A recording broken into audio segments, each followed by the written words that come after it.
ever Friday night. I only have one more show left tomorrow, and then I am done. Thank you, congratulations to me. Thank you. Got off to a rocky start, but you know, smashed it in the fucking end. Listen, I know that this show and this small little run that I've been doing, I know the majority of us here were supposed to be together months ago. I can only apologise, but there is something kind of like magical about the fact that it's now an even extra more special show than it would have been then quite big. So I apologise. But also I'm grateful for everything that happens, and everything happens for a reason, and I wasn't well, and I also wouldn't have been ready to have finished these shows when they were originally supposed to finish. I feel great about it. I think otherwise, you know, a few months ago I would have been an absolute hot mess. So I'm just so thrilled we're together finally, and then it happens to be for this very, very special occasion. So thank you all for coming, I appreciate it. Please say hello to Eric, our piano player. Eric!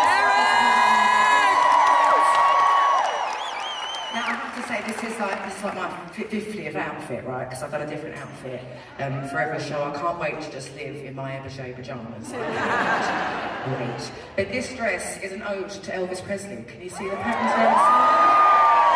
It is. We were going back and forth with a designer I used to wear all the time when I was younger. Younger, you know, obviously I'm still young, but I'm also loving getting old. But yeah, I wanted to pay a little homage to Elvis tonight and tomorrow. Anyway, have you had a good week? Woo! I woke up on Monday morning with a fucking sore throat and a blocked nose, and I shat myself. I shat myself, especially because last Saturday night I made a joke about that I would be on this stage even if it was like the ending of the Substance movie.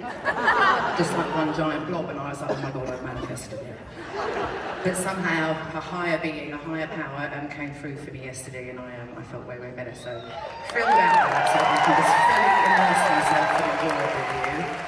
Guess what else I did yesterday? I went to go and have a little peep at Formula One. Right? Are any of you doing Formula One stuff while you're here? A few of you. Well, I went mainly because my son is a very, very big fan, and I'm trying to be a good sport by like pretending to be interested in something that he's interested in. He's a 12-year-old boy, you know, obviously we don't have much in common other than our DNA.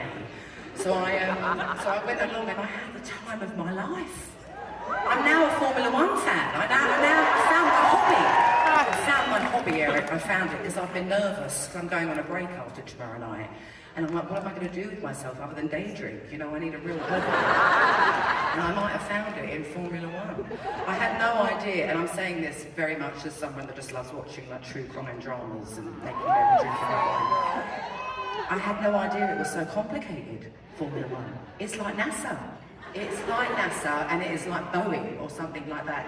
There is hundreds, if not thousands of people reading. I know this is a bit off-brand for what I'm talking about in the show. I just was flabbergasted how much I loved it. And it was very exciting. Everyone was British, it felt like, which is also very exciting. I love everybody, but you know, you don't expect to be around hundreds and hundreds of British people talking about, you know, just things I don't understand. But anyway, it was fun, and my son absolutely loved it as well. So that's all I've done this week is cross my fingers to try and get better, and also go to Formula One. It was absolutely great. I loved it. So that is my weekly update for you. As I mentioned a minute ago, oh, I love you too, is that these shows are rescheduled. It has been a set of 10 shows that I've done, and so I know there are a lot of delayed sort of special occasions. Do we have any current or delayed birthdays? Happy birthday. Do we have any delayed Christmas presents from last year? Ho ho ho bitches, I'm here. Just in time for the next Christmas. Do we have any current or delayed anniversaries? Happy anniversaries. Do we have any current or delayed bachelorette/hen-dos? Oh my God, we do. I think that might be the most we've ever had. Oh, how wonderful. You look beautiful with your veil on. Good luck. Do we have any divorce parties? No, do you really? Delayed or current? Do we have anyone here on their own tonight? Hello, do we have any girls' trips? Do we have any gays' trips? Do we have any mothers and their kids? It's mothers and their daughters, mothers and their sons. And do we have anyone, I imagine you're a straight male. Don't worry about it, I won't be offended. You're actually my favourite category, as it were. Do we have any straight males who have been dragged here against their will? Well, I'm going to win you over, you know. I will make it my task tonight to win you over, and you are going to love me. You're going to love me because first of all, I make your wife happy, right? And I'm about to drag all of you, not just your wives, head first through emotional dirt, right? Yes, I am. And it's going to open her up, and she's going to be emotional, and you're going to love it, and then you're probably going to have sex later. It'll be passionate, it'll be beautiful, it'll be wonderful. So you're going to thank me later for coming. Well, anyway, welcome one and all, everybody. I'm so thrilled that we're finally here together and that you're the time to come. I really can't thank you enough. I have loved this residency with my whole heart. I have really loved it. It has been a roller coaster, you know, like I said a minute ago, it did get off to a rocky start, but all good things are a bit rocky, and in the end it's come out and it's been my favourite show that I've ever done. I will miss it so much. I will miss the show, I will miss the crew, the stability, basically having a weekend job is what it feels like, which I know sounds ridiculous, but it brings me so mumuch focus, and it's been an anchor for me, and I am going to miss it, but I am also so glad that it happened, you know. It's time to move on. It's time to, you know, for the next chapter, and it's time for the next season of my life. But I have loved it, and it is. I'll tell you a bit more later about what I was hoping it would be the first time I ever stood on this stage, which was in 2020, I think, it was the end of 2020. Not for a performance, I came to check the room out. And, I feel a lot of energy, so I was like, let me go see what it's like, you know, on the stage, and I just fell in love with it. But anyway, we are going to do you. How many of you have been to this show before? Thank you for coming back. That's such a high compliment. So how many of you, is this your first time? Well, fantastic. So this show is very much, it's a big heart-to-heart. It's very much a grower and not a shower. So, you know, right now it looks very like just sitting in this big egotistical A, but the walls move, things start happening, okay?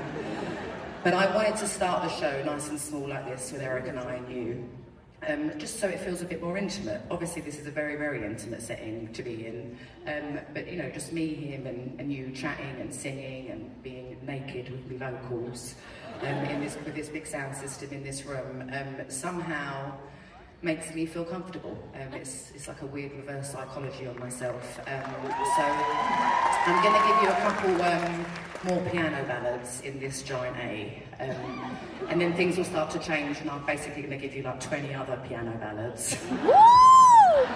You know what you came for, you know? That's my favourite thing to do.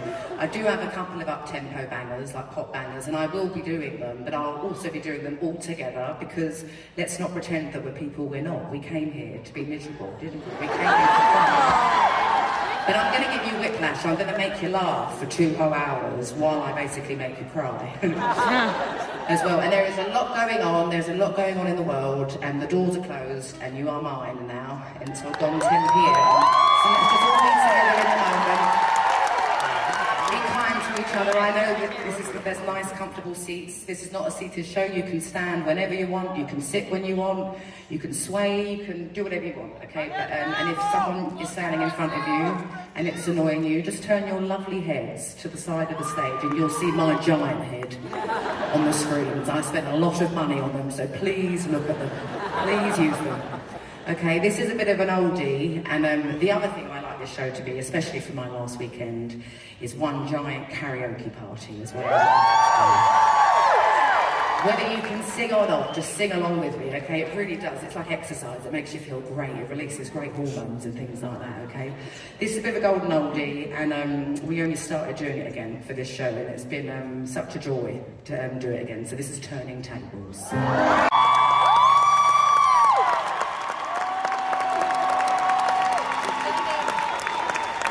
Sorry, I threw the head back so dramatically, me barged into you. Sorry about that. So I just want to quickly say, I do watch a lot of TV, obviously, and this week even more so because I was resting. I watched a documentary on Christopher Reeve, you know Superman. There's a new documentary, I'm not sure what it's out on, that is about him and his life, and it was absolutely spectacular, and it's probably one of my favourite documentaries I've ever seen, actually, and I couldn't recommend it enough, so just a parting recommendation before I leave. If you have sort of a couple of hours, it was so beautiful. I cried my eyes out, it made me smile, it was just so very, very beautiful. And all those Superman movies remind me of my Nana and Grampy in Wales, because back in the day when you could put the cassette in, look at me bigging him up about to basically say that we were doing copyright.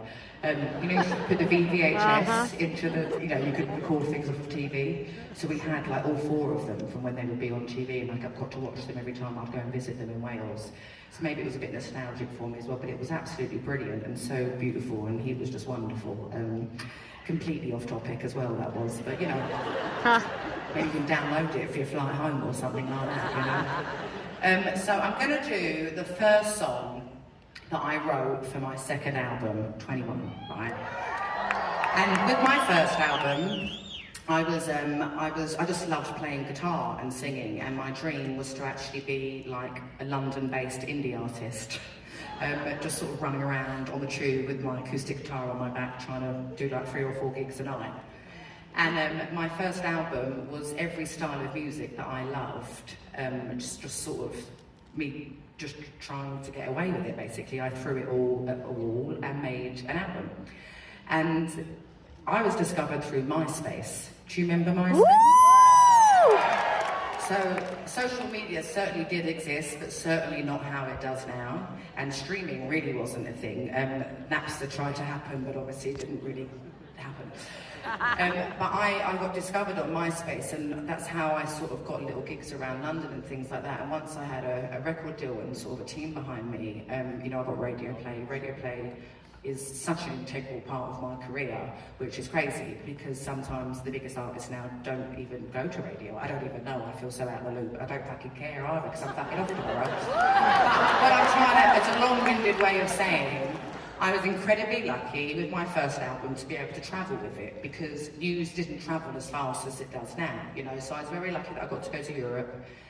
And I got to tour, America. When I say extensively, I don't mean like on arena tours and, huge, but I got to go to every little pocket, pretty much, of America, which was, for a girl from London, was highly unlikely and also just wild. And I got to do that, and I discovered so many different types of music that I had never heard of. Again, I used to go to the CD shop all the time when I was a kid. I would spend any money I had on CDs, but now it's so easy to access any artist you hear, any song, and all those things. But there was so much music I hadn't ever even remotely heard of.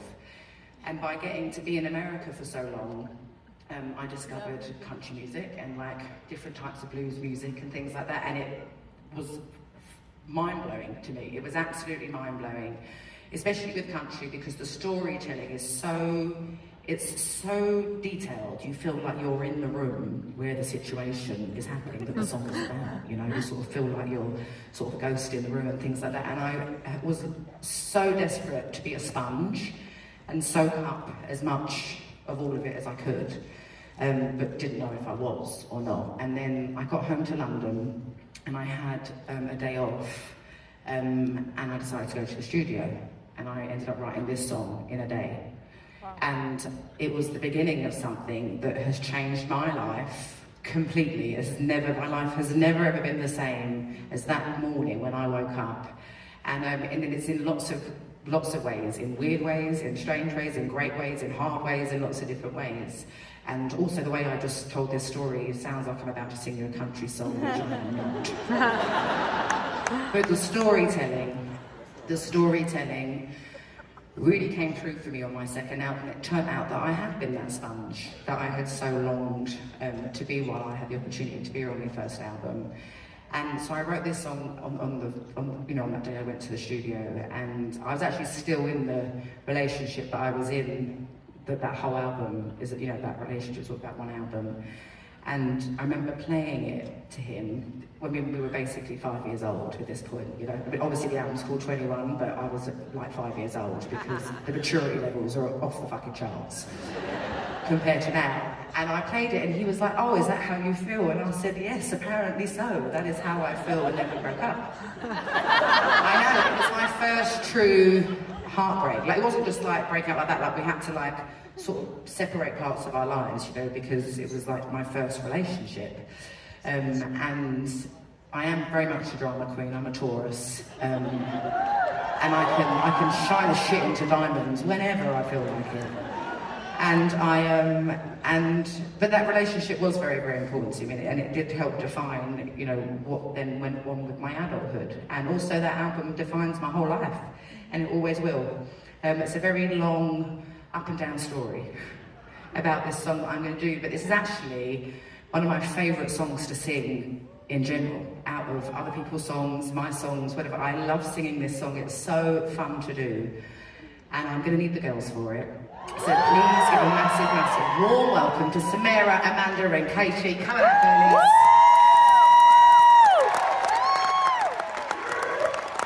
And their power suits, that's what they're in. Right, let me get a sip of hot honey, because I'm talking so much and draw me out there. All right. Oh, I forgot to ask you, did you go gambling? Any wins? Any losses? It is what it is. This is Take It All. Balcony. Top balcony, let me hear ya. Okay, so the week before opening night, the one that actually fucking opened, I was sick and I couldn't rehearse down here on the stage, so I had to be up there on my own, and I was miserable because I've got two. And so I, rather than just sit in the same seat feeling sorry for myself, I decided to sit in every single seat on the top balcony to find if there was a bad view. There is not a bad view. This room is sensational. This room is the best room ever. Every seat is amazing.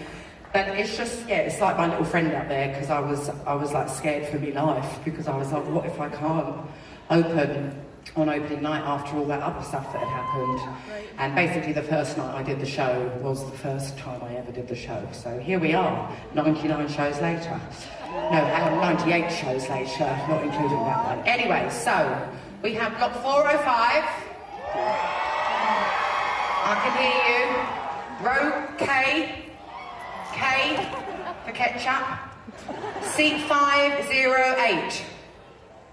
Row K. I heard a scream. 508. Who is it? I can hear someone because they're excited. They're on the. Oh, it's the back fucking row. How great! Yeah. Give us another wave so we can get you on the screens. Oh, she's already off. She's like. Okay, well, just so you know, you can only bring one person down. You can bring one person down with you. You haven't got to come on your own. Honey, wait. Whoa. You can bring one person down with you, so don't just come down on your own. And if you're in a group, obviously you've got to choose someone, which might be a bit awkward. But you can, do you even know what the lottery's? Maybe she's been here before. You can now come and be my guest for the rest of the show down here towards the front. She must have seen this before, because the way she went for that door. Woo. She knew. She was ready. She was ready. Okay, so you know earlier on, when I was telling you that I have like 3 up-tempo pop bangers. Well, Water on the Bridge was the first one, so now we've got 2 more. So I'd like you to stand up, because we've only got 2 more chances to dance, basically. So if we sit down for 2 more hours, we don't get our final steps in, you know? So this is Send My Love to you, just for the time.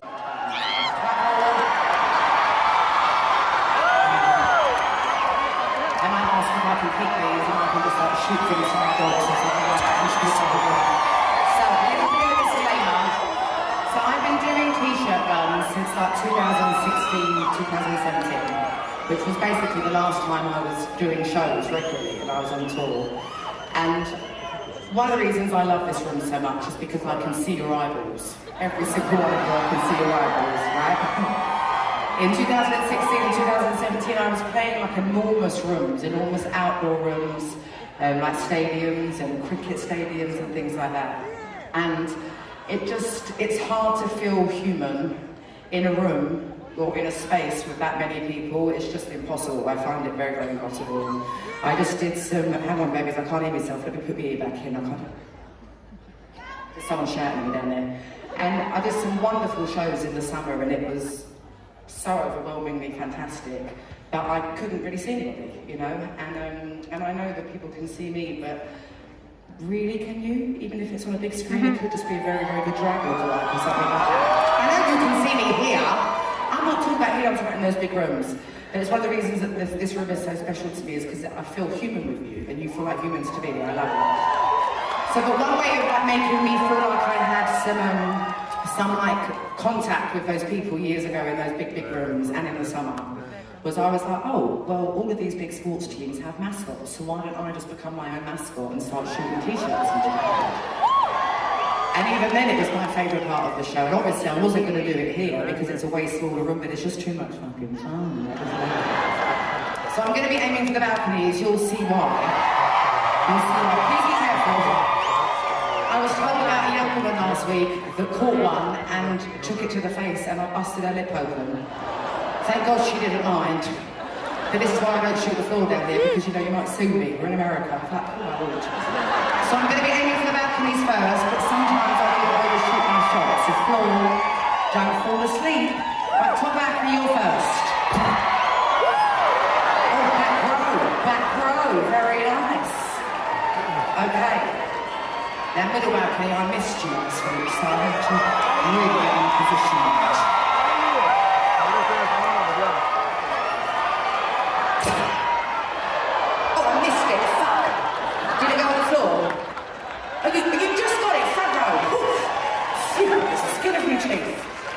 I think I just ripped my skanks down crouching down that way. I've got two more while it's down the stage.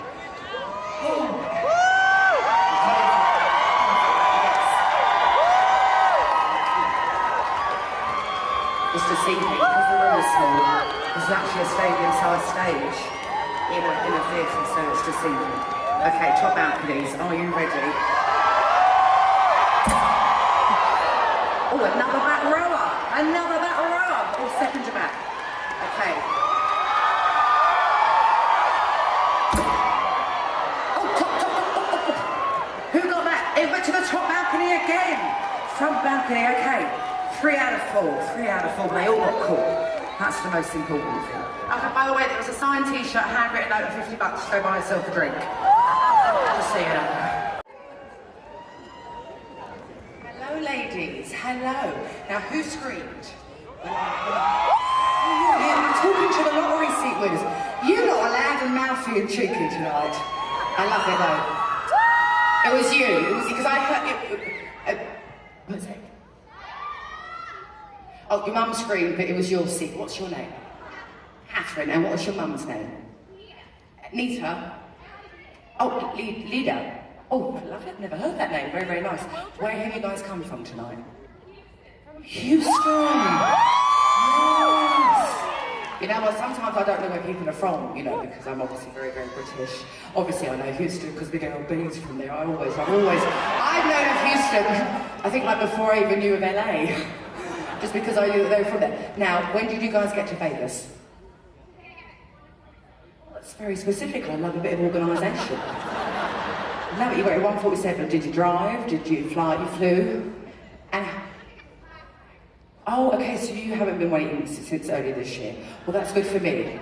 Oh, you have. You didn't make it on the pre-sale. Oh, you're just telling me now that it's your mum's birthday? Right. Okay. So it's your mum's birthday. Should we sing her happy birthday?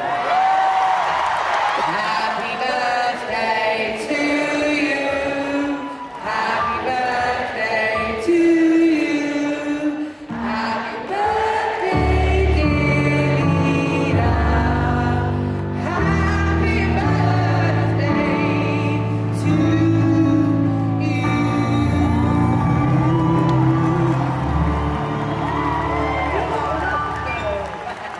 You are so very, very welcome. So you managed to get the tickets last night.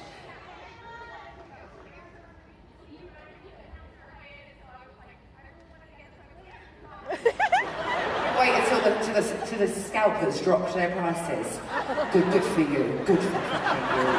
But you managed to get to, and now you're the lottery seat winners. That's meant to be. Absolutely meant to be. How long? What else do you have planned while you're in Vegas then? Because obviously you didn't know you were going to get the tickets. So how long are you here for? When are you here until? 1 a.m. Oh, so you randomly, like you flew in last minute because you got the tickets. How did you manage to get a flight during Formula One weekend? Oh, gosh. Well, let's not talk about that.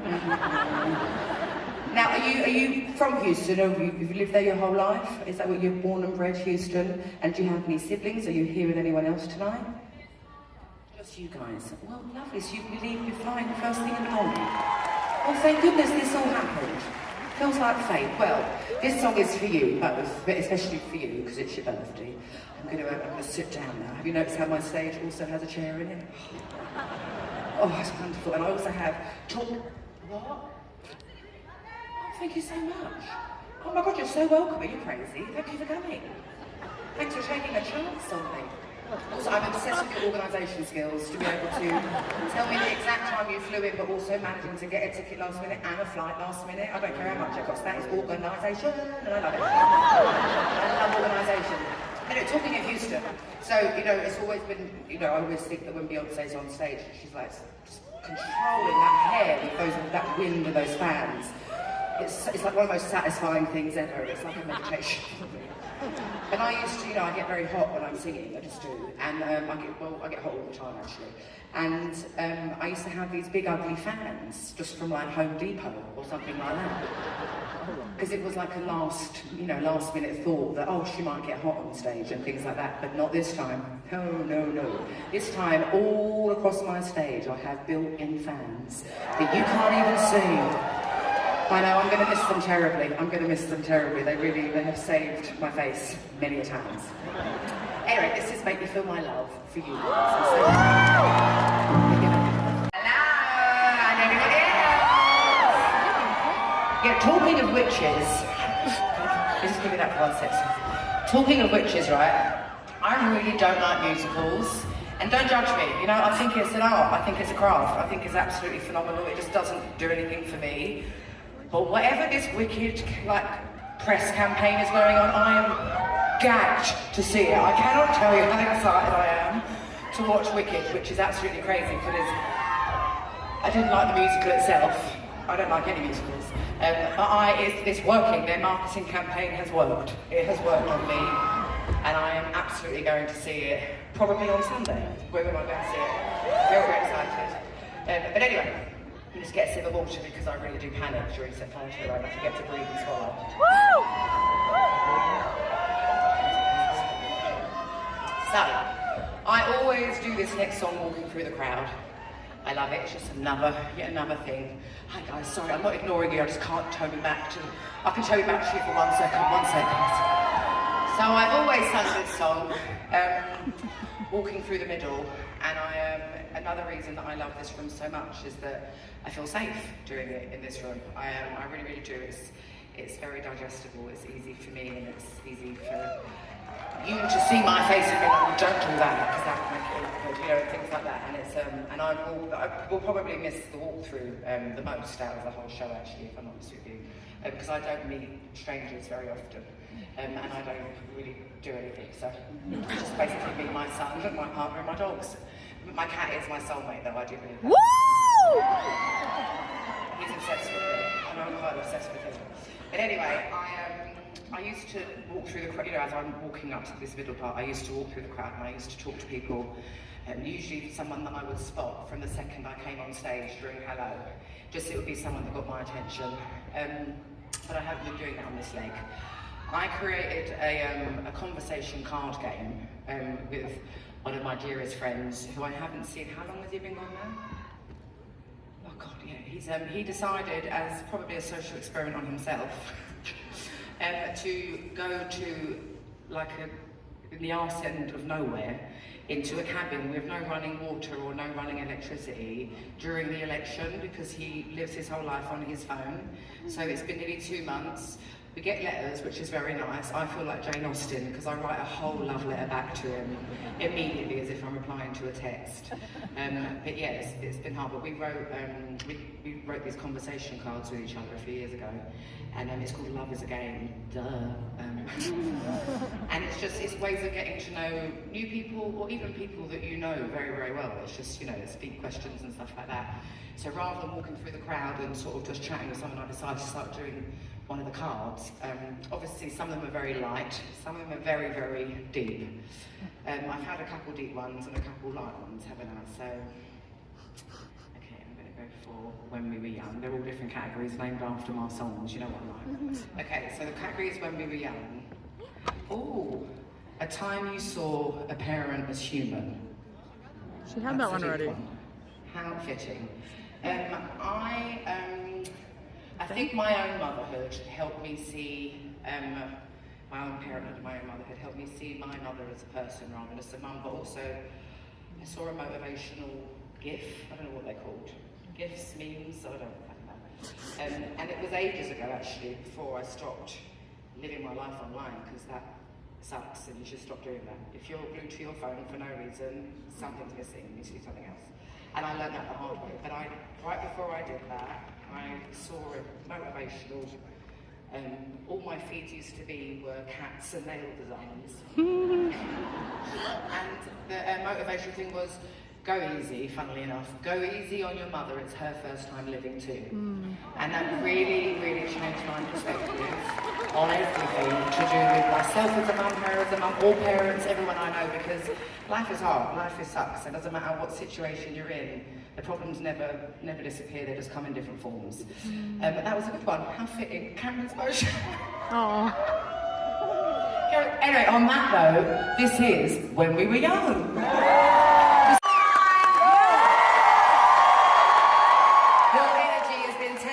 I can't thank you enough for taking the time and making so much effort to come to this show. For those of you who have been waiting for such a fucking long time, was it a little bit worth it?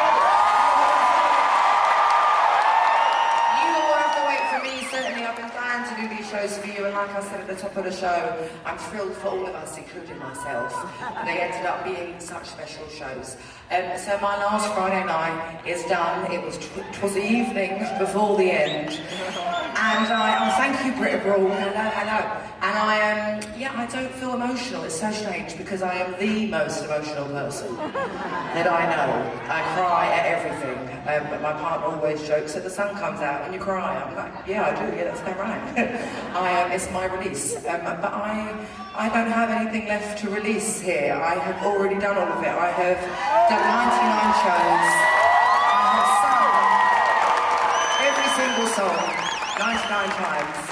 Life is happening to me in real life, in real time again, and I have left my whole fucking soul in this room. I have gone above and beyond of what I ever thought I could do with a show, and with my feelingness, and it has been such a joy. And the first time I wanted to tell top of the show I was talking far too much, too soon in the show. So I said to her, I'll tell you later how I felt when I first came into this room. For those of you that might not know the story, I think I've told it. I think I've done like a couple of interviews since I started here years ago. But I came to see the Remember. Obviously, I've been to see Celine Dion here. Obviously, I've been to this venue before. I used to sit at the back over there. But I had never felt the Remember. It's very, very different. And so I flew in just for the afternoon to come and see it. And I didn't know what way they were bringing me in, but they brought me up the stairs that I now walk up every single time before I come on stage. But I had no idea where I was going, so I was just sort of looking around and being a bit nosy. And then suddenly I was out on the stage, on the Coliseum stage, not on this stage, obviously, because then I didn't know if we were definitely doing it yet. And I got overwhelmingly, I just started bursting into tears, because I'm such an emotional person. And I was coming out the back of something that was so serious and grown up and hard to do, but you have to, when you're going through a divorce, you have to do it lovingly. If you're going through one, just be loving. It's not, especially if there's kids involved, because at some point you did love that person and they loved you, so try and leave with love. I know it's a bit hard sometimes. And all I wanted to do was do some shows. Didn't mean to do this many shows. And I wanted to perform, I wanted to do some songs from 30 and just fall in love with performing again, and my last tour in stadiums fucking shit me life. I fucking freaked me out. It was so many people. It was like, oh my God. It took me a long time to kind of wrap my head around it. So this kind of size felt perfect. And when I walked on, I was like, oh, this is the, you know, the bookend to this story and to this album. And then it fucking sunk like a fucking rock to the bottom of the ocean. But I made that decision based on, I take my authenticity very seriously. I take how I feel about things and myself, I take it very, very seriously. And I was worried if I did that show, the other show, that I would never step foot on stage again. And I tell you, I'm so stubborn, I never would have. So we went back to the drawing board, and I was taking punches, boy, I took punches for months, fucking hell. But it was worth it, because like I said, this is my favourite show I've ever done, and I think I've smashed Vegas, so...